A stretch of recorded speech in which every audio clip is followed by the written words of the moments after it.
Hi, Coach Lou here. Maraming salamat kay Rogie kay Miss Amy sa pag-purchase sila ng Campion Eye Sportswear.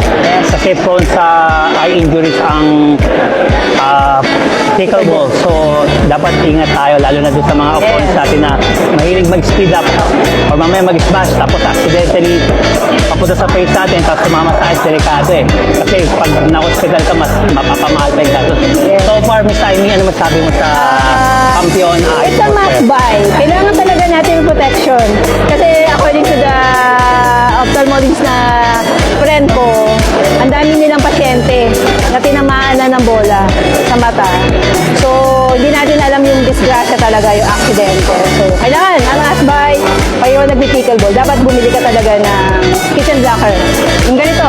Kahit yung ganito lang, okay na to. Anong brand? Campion. Campion. Campion. So, Sir Rogie, ano Affordable. Yes, sa akin, working na experience ko eh. Parang tinamaan ng bola sa ilong. Nagka-slice talaga. Kasi pagka ng pala, dumaretso rin sa mukha ko.